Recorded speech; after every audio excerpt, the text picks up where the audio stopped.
start the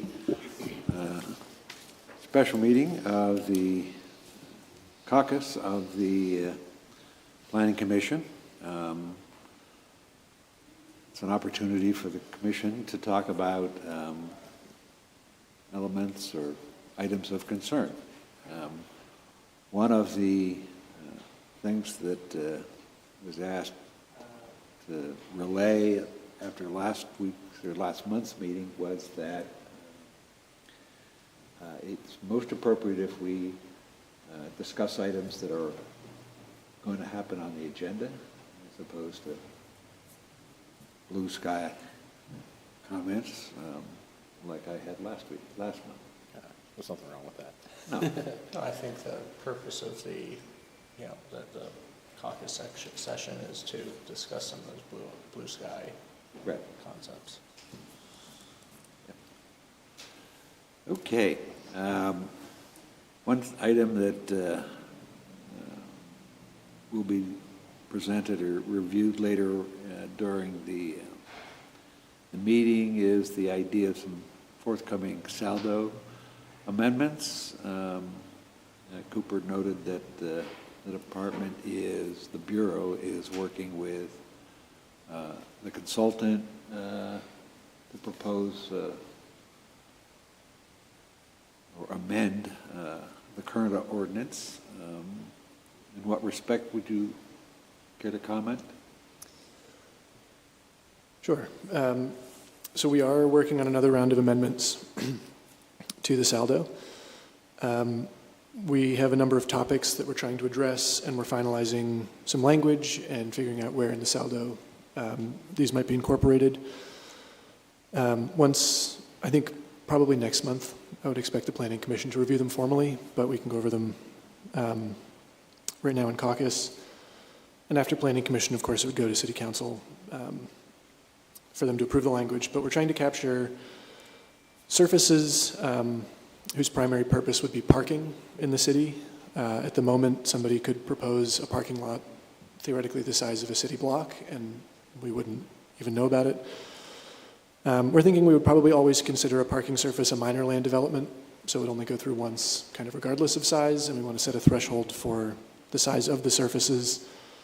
At the moment, we're thinking 5,000 square feet or less we wouldn't need to review, but any parking surface over 5,000 square feet would come before the Planning Commission. We're looking into requiring traffic impact studies and setting thresholds for which projects might require a traffic impact study. We're thinking we would require traffic impact studies along the high injury network that was set by the Safety Action Plan from the Safe Streets and Roads for All, or any project that we anticipate would increase traffic by 100 or more peak hour trips. Any residential project involving 25 or more dwelling units, which is a threshold that we already have for notifying the school district, or manufacturing, industrial, shipping uses that exceed 50,000 square feet of gross floor area that we anticipate might have a significant impact on traffic. We're looking into parking demand studies. Parking is regulated more in the zoning ordinance, but there are some opportunities maybe to incorporate this into the saldo, as well as providing for a reduction in spaces for any project that is proposing multimodal facilities. You know, if there's bike racks, maybe we could reduce the number of parking spaces needed. We're looking into expiration dates for approval for some of these projects. A number of projects have come up where the applicant says, well, we got approval 3 years ago, so we're good to go. And we say, well, we're not aware of any approval from 3 years ago. So some sort of language that sets a clear deadline and maybe requires an applicant to provide a recorded plan so that there's some evidence of an approval. What is the current, or is there any current sunset clauses related to permits being issued? In the municipality's planning code, there's 5-year vested rights, but those apply to a project not being held to any amendments or other ordinances for 5 years from approval. And we have in the saldo currently a 1-year deadline for final approval following a preliminary approval. And if you don't get your final approval within that year, then the preliminary approval is null and void. I was meaning more, somebody issues, somebody files for permits, gets them, and then nothing happens on an empty lot type of thing for X amount of time.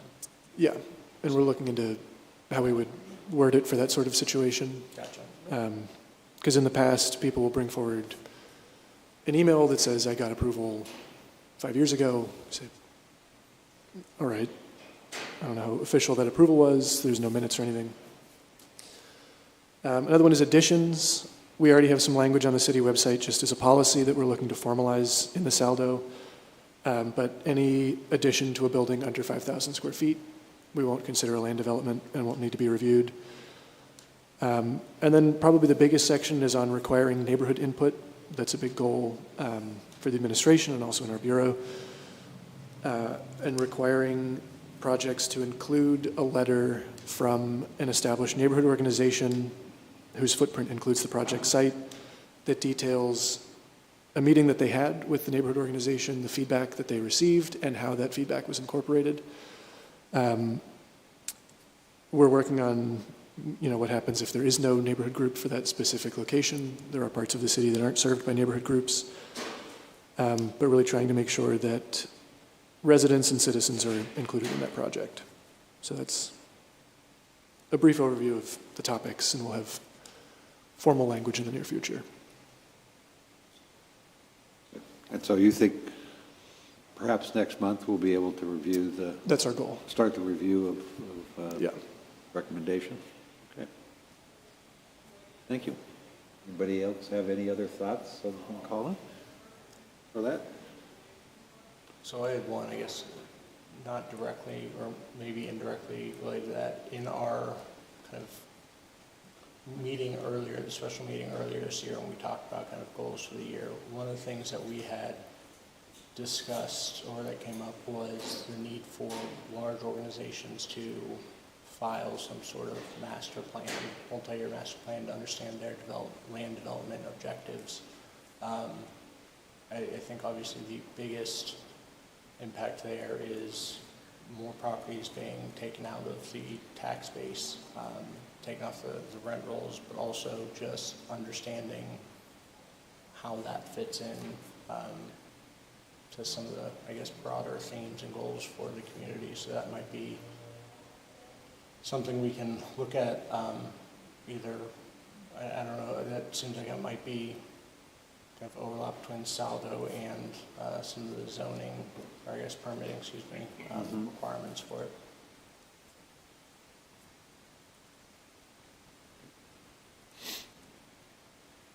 Colin, can you, or Cooper, can you discuss the status of the grant funding requests that we're hoping to pursue, the aid in redoing zoning and doing a whole, redo the comprehensive plan? Yes. As much as I know, I can share. And we can always get more information from Jackie when she's back. We did submit the MAP grant for the new comprehensive plan that's been sent in. We sent in an application, I believe, for rewriting the zoning ordinance that was not awarded.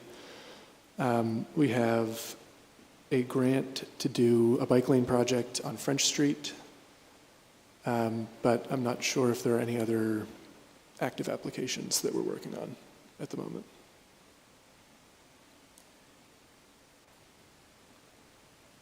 Okay. Any timetable that you know of or aware of that for those to be turned around? The bike lane project is this year. The MAP grant, I believe, we'll find out this fall. Okay. Yes, for the comprehensive plan. All right. Thank you.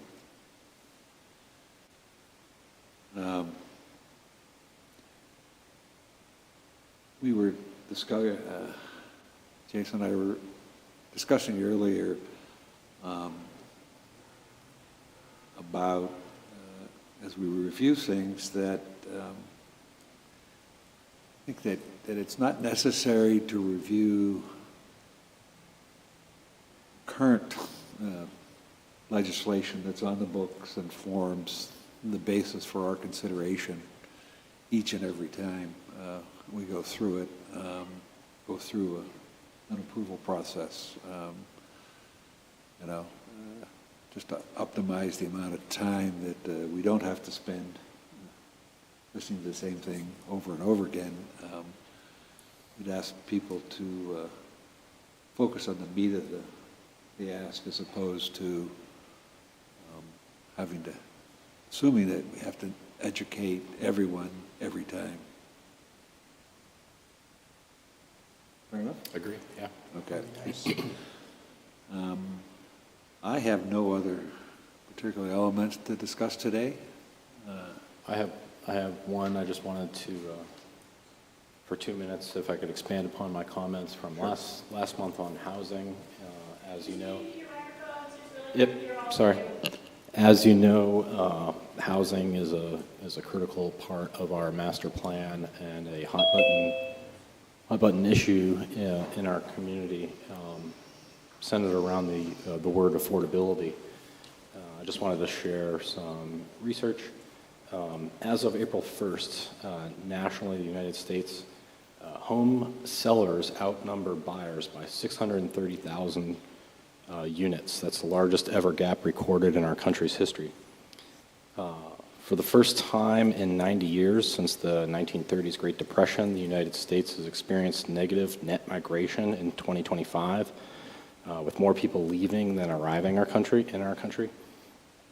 Data from the Brookings Institution indicates that that's a 150,000 person deficit last year. So why aren't home prices decreasing due to the law of supply and demand? I think a couple of issues are there hasn't been, unfortunately, an unemployment spike. We haven't gone through a recession. Interest rates have remained high for too long of a period of time. And what that does is create a lock-in effect where people with lower interest rates tend not to move and upgrade their housing as they're able to.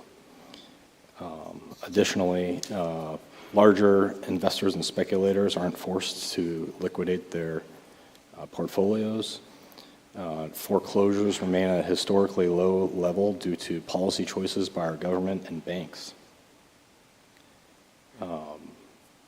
So I just want to reiterate my comments from last month that I think adding more supply where there is no demand won't solve the affordability crisis. And it'll take unfortunate circumstances to solve this issue. Erie home prices are anticipated to escalate at 1% to 3% annually for the next 5 years. I'll further compound our problem. But also to reiterate what I shared last month, per our latest census numbers, 9.1 citizens leave Erie every week. So I think unfortunately, we're in unprecedented times where conventional wisdom no longer applies, that adding more supply is going to solve affordability. I think all it will serve to do is, unfortunately, create more disinvestment in our community, because it's my opinion that we are in a disinvestment crisis. I just want to share those facts and figures while we approach our grand update to our master plan. Thank you. Any other thoughts? Comments? While I'm not going to dispute facts, I think that there's a lot that is not covered in those facts, particularly the inventory type and the quality of housing, having units that are dilapidated and in disrepair, owned by out-of-town landlords who just simply don't care about the quality and maintenance of housing. It doesn't change the fact that a unit may exist in inventory, but does not suitably meet the needs of a single family if it's a duplex. So I think that there's, points, absolutely the data's the data. I think there's also the fact that Erie has a substantially higher rental rate than other communities and national average, but I think that there's certainly a lot that is not conveyed in some of those statistics. So while obviously I'm not going to argue with the points of them as somebody who went through the process of trying to find a single-family house to rent that is suitable for young children, for an adult, I can tell you firsthand that the market does not have suitable inventory to support that as a renter. And obviously it's, in certain neighborhoods where you want to be, it is limited as well, partially because of that lock-in you mentioned, which is a very real scenario. But I mean, the fact of the matter is, we do have a lot of inventory that's just not there. It's just not suitable. And I think that's part of what's problematic in skewing the reality. I think that there's kind of a mix between the very real numbers you shared and kind of what the lived kind of day-to-day reality is for certain people. So I think that I'm a big fan of data-driven, decision-making. So I think that those are the things we definitely need to scrutinize and dig into, but also use to guide some of these updates and changes we make. I mean, building McMansions on, 2nd, 3rd Street isn't the answer. I certainly wouldn't, I'm not promoting that. I think we just have to be very strategic and very kind of discerning in what we make sure these updates reflect so that they do provide a positive benefit for the communities. Thank you. Anyone else? There being no indication, then we'll close the public caucus session and move on to the Planning Commission meeting without objection. All right, everyone, welcome to the Erie Planning Commission meeting for today, Tuesday, April 21st, 2026. First thing, I'll ask Cooper to call the roll. Chair Rich Spiker, Here? Vice Chair Doug Spizzarni, Here. Commissioner Carl Anderson, Here. Commissioner Colin Russ, Here. Commissioner Jason Mazurek. Here. Other Bureau Chief Jacqueline Spry is absent. Assistant Planner and Secretary Cooper Moore, I am here. Thank you. All right, first item is to approve the March 17th, 2026 meeting minutes. Do we have a motion? Before that, Doug had noted that the minutes reflected that I had motioned to approve last month's meeting minutes. I was not present, so I believe that that is not correct. Yeah, thank you for catching that. I'll update that. Yeah, I believe Carl Anderson was the one that made that motion. So I would motion that pending the correction of that item, we move to approve. I'll second. Having a motion and a second, all in favor signify by saying aye. Aye. Aye. Thank you.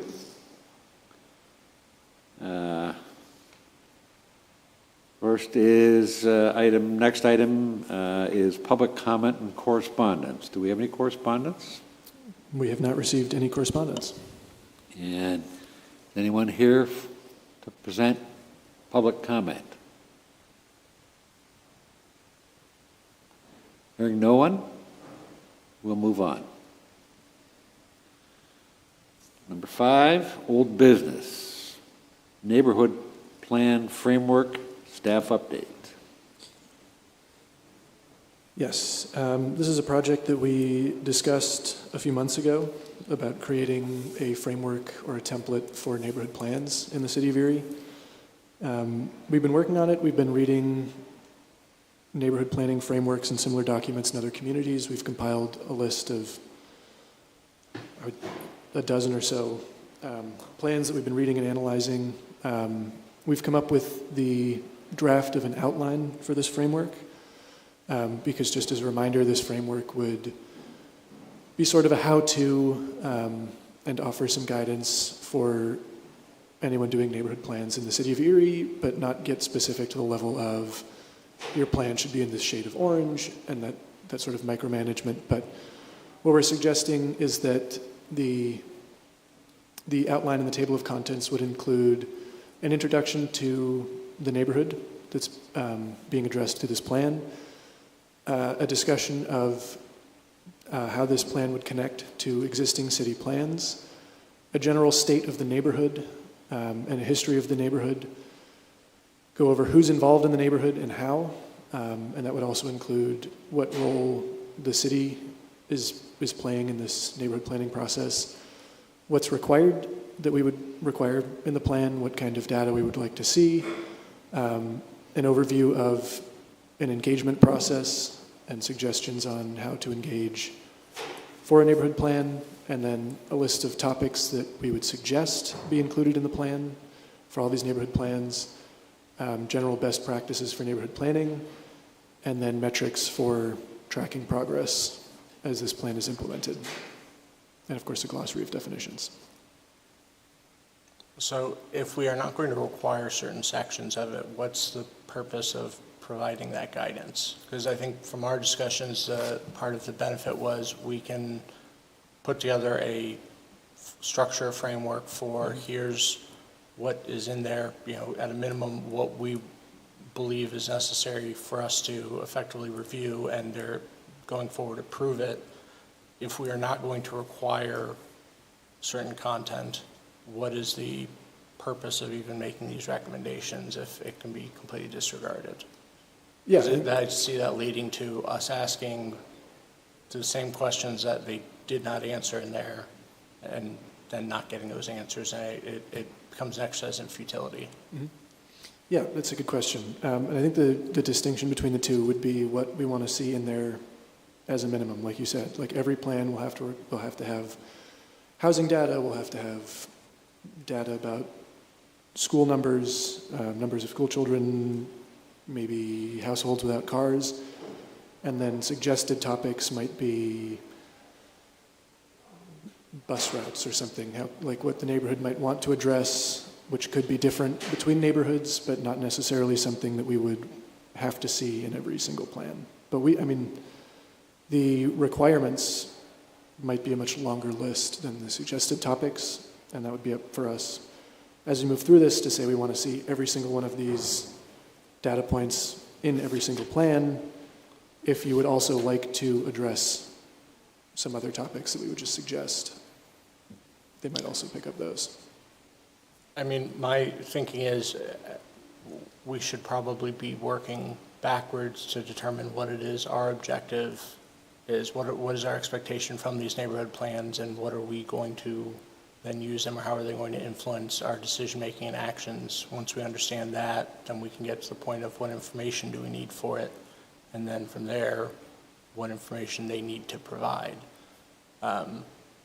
If we're not going to use them in some way or have a clear understanding of what information we need in order to use them in whatever way, again, I just don't see the point of requiring them. I think that they have potential to be very valuable. I just don't think we're setting ourselves up to use them productively or ask these neighborhood organizations to spend time and money on something. When we adopt the plans, they theoretically become a document that we are to police development by. So I think there should be a mechanism that they become integrated into our overall master plan one way or another. I'd agree. Yeah, my recollection when we talked about it was that the plans that we had seen and approved were of widely varying content and quality. Some had no conclusions about the physical state of the neighborhood, and others went into great detail. And so I think that it's important that we can establish a basis. I'm not interested in collecting information just to Have it, yeah. just to have it. We need stuff that can aid us in establishing a criteria that supports the comprehensive plan and can move a neighborhood for something and, has a basis to track progress towards addressing the items included within the plan. I would agree. I think it's more helpful that they present transformative ideas and concepts than just simply regurgitating data that we've already seen. I mean, in my mind, our master plan would be that foundation. That's the data, generally speaking, and then neighborhood plans are taking that microscope look at this specific area, how it relates to the data we already have, so we can help support them achieving their transformative goals. But to do that, again, we need to understand what it is we're looking for in terms of details. It's also important to note that we don't want to end up with so prescriptive an approach that it's not possible to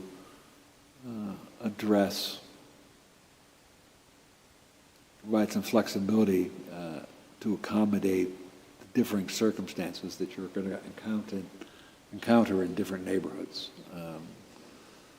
And to the extent that the neighborhood plans result in a positive change in the neighborhood, you may perhaps unfortunately, see some variation in what's important and relevant in a particular neighborhood that needs to be addressed. And so I just think that needs to be thought through. I mean, I think it would be important for the staff to address, or perhaps do a short review of the various plans and compare the aspects that are included and Nice little Venn what's diagram. missing. Best practices. Best Yeah. practices, yeah. So that we can make decisions on a going forward basis that makes sense to everyone. Yeah, I mean, I think we all probably agree that the goal behind this originally was to make it a little bit easier to not only, help these neighborhood organizations understand what information we're looking for, but at the end of the day, make it easier for us to be able to support them and hold, external groups, everyone accountable to try and achieve these goals. So, I mean, I don't think we're trying to create any unnecessary burden on them or force them into a corner, but having some sort of structure, maybe more open-ended, but having some minimum elements that are needed so that we can support them and track it, I think would be helpful. Particularly because these we approve them, they go to city council and are adopted by city council, and they become part of the city's official plan. And so I think we as an entity are better off having an approved policy basis to make decisions around. I think we're more likely to survive any challenges that we might encounter going forward.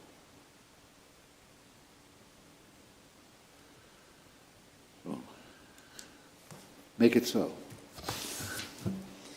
Yeah, and we'll work with the commission and Okay. neighborhood groups, of course, to come up with Okay, the document. thank you. Next, Erie Outside Special Meeting from May of this year, earlier this week, or last week. We will be sending out a poll for the Planning Commission to meet with the Bureau of Planning and Zoning staff and the Erie Outside consultant team next month, because we are reviewing a draft plan right now. That's where we're at in the process. Some draft recommendations, some placeholders, and finalizing a draft document. And so this would be a time to weigh in on where it's at so far before it goes for a public review period and eventual passage by City Council. So I'll send out a poll this week or next to find a time in May for us to meet. Okay, thank you. Item 6, new business. So there are no subdivision, no land development, no rezoning, no waterfront conditional use, and no blighted property designations for the month. However, item F, historic property nomination.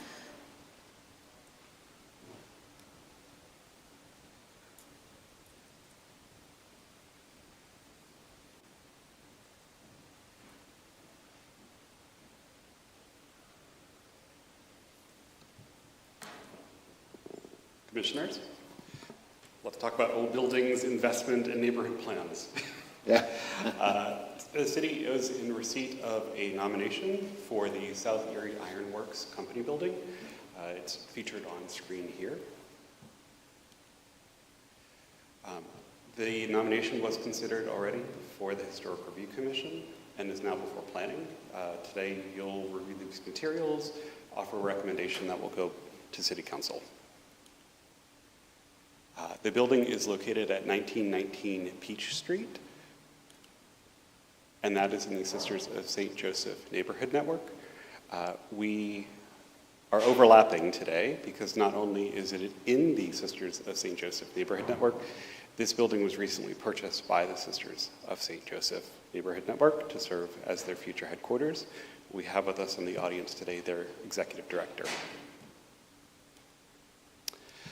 You'll see here a site map with the resource bounded in red,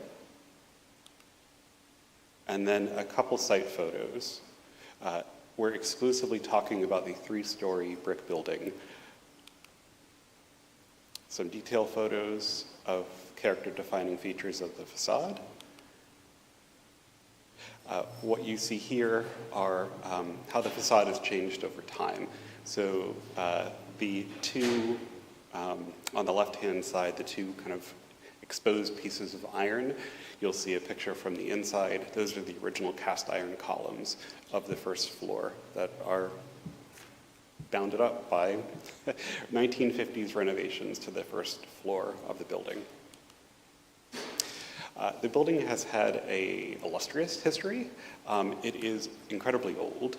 It is the company building of the Eagle Foundry, which was established in 1858. The company itself and the building that we are talking about today was constructed in 1871 with an addition in 1891. So when we look at the building, it reads as one property. It in fact was originally one building, and then the addition was built to mirror that. And there are cut-throughs throughout the third, second, and first floor, so the building effectively functions as one building, even though it's two. Throughout its history, it has been home not only to an iron foundry, it was the headquarters of the Erie Burial Case Company, also a garage and motor company. It was gutted by a fire in the 1920s and then turned into a mattress factory. After that, it served as a headquarters for a roofing company, electric service, a machine gun battalion group, And then it's currently owned by the Sisters of St. Joseph, which purchased it in December of last year. Here you'll see some advertisements from all of these different businesses that functioned out of this space. So what's important to keep in mind, and what the Historic Review Commission was able to dig into, is that the building originally was a compound, and what we're looking at today is just the buildings that served as the main office and served as a storefront. So throughout the building's history, you were able to go in and buy a mattress, a casket, a cast iron stove. So the HRC, after reviewing the nomination, provided a positive recommendation to City Council that the former South Erie Ironworks Company building be listed on the City of Erie's Register of Historic Places, as it conveys historic significance through Criterion C, which relates back to its architectural style, and maintains sufficient historic integrity. So before you today, you, as Planning Commission, are charged in Article 7, which is our Historic Resource Protection Ordinance, that the Planning Commission shall consider whether the designation is consistent with the municipality's comprehensive plan and other development plans and policies only, and transmit a report detailing its recommendations to City Council. So, let's talk about Erie's Refocused, which is our comprehensive plan. It does address historic cultural resources, and in a 2014 study, this building was identified as a potential historic resource.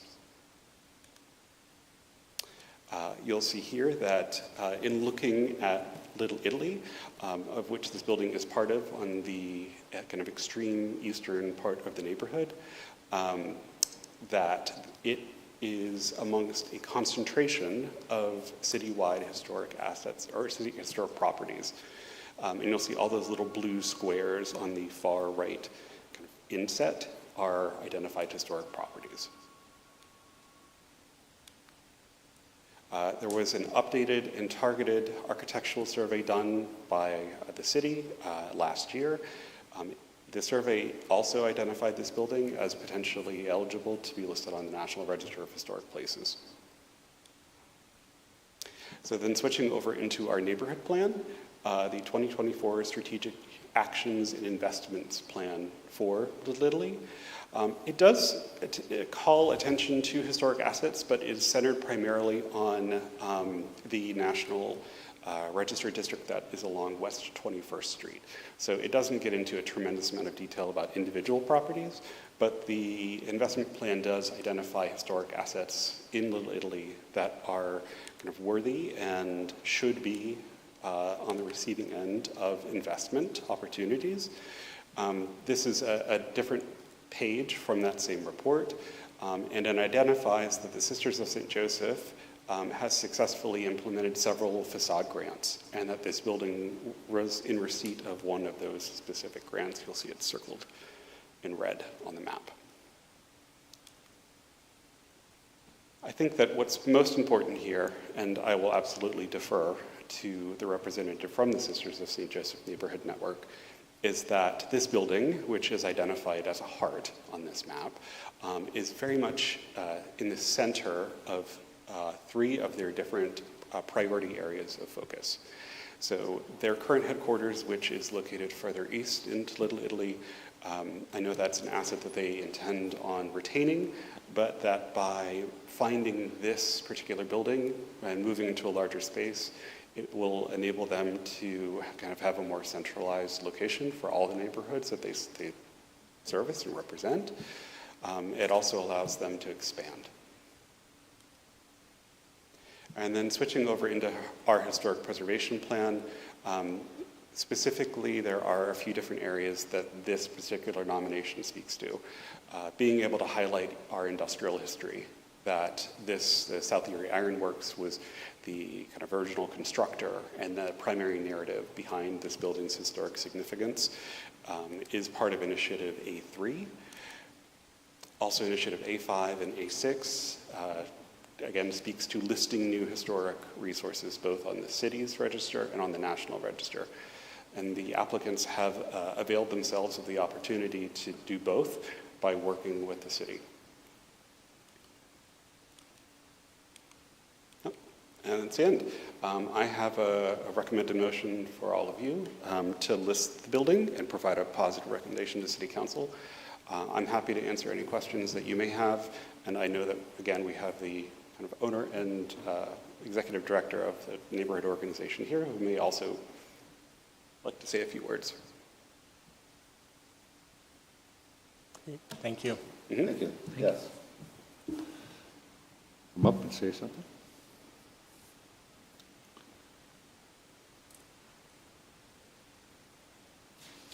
Hello there. I'm Heather Casper, and I'm the Executive Director with Sisters of St. Joseph Neighborhood Network. Matthew's done a fantastic job.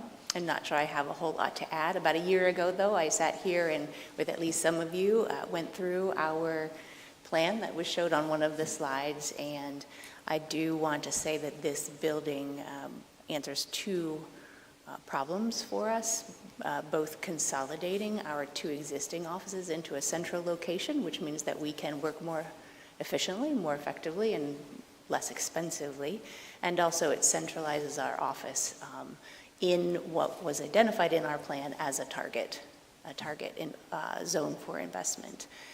The fact that this building has such history behind it is more than icing on the cake. It is not why we bought the building for sure, but when Matthew started uncovering things and we found the importance of this building, then we're very excited to pursue this route here with the historic designation because it's important for us as a neighborhood group to maintain that as an anchor. Happy to answer any questions. What happens to the current offices that you occupy now? Yeah, we have two offices right now. There's one on West 18th Street, and it is a very typical for Erie, two flats. It's originally built as an upper and lower flats, and we are using it as offices. We have a home ownership, an affordable home ownership program, affordable housing program. We will convert that back into rentals to support that program. The building on East 26th Street that we are currently renting, the old Jerry Lou Fruits building, we have a bike program that we started there, excuse me, that has outgrown what we as an organization can maintain. So we found a new steward for that who is just blowing that up, and it's fantastic. But they need that whole building. They actually need us to be out of it so it can become the Erie Co-op, the Erie Bike Co-op that it is becoming now. So both buildings will remain in service and will remain in use, and we will just then relocate all of our staffing and all of those administrative and some of our programming to this 1919 building. Anybody else have other thoughts or questions? Thank you. Thank you. Thank you. I'll move to recommend to council. Recommend adoption with council. Yeah, With, all of that stuff. yeah, everything it says. Second. We have a motion and a second. Is there any other discussion? Hearing none. All in favor signify by saying aye. Aye. Aye. Aye. Thank you. Congratulations. So, we're on to item 7, Department of Neighborhood Planning and Neighborhood Resources updates.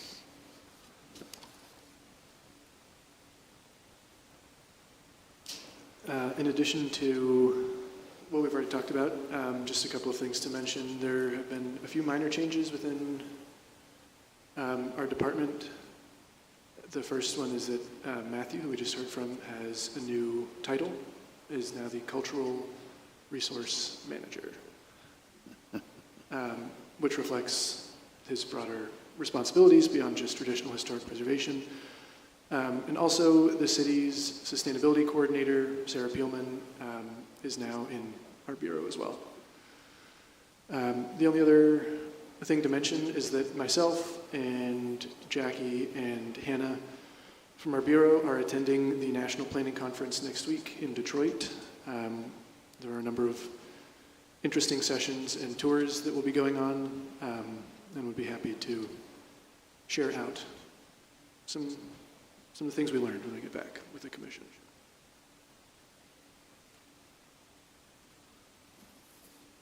Thank you very much. Any questions for the staff? All right. So we're on item 8, adjournment. Motion to adjourn. Second. I have a motion and a second. All in favor signify by saying aye. Aye. Thank you. We'll see you next month.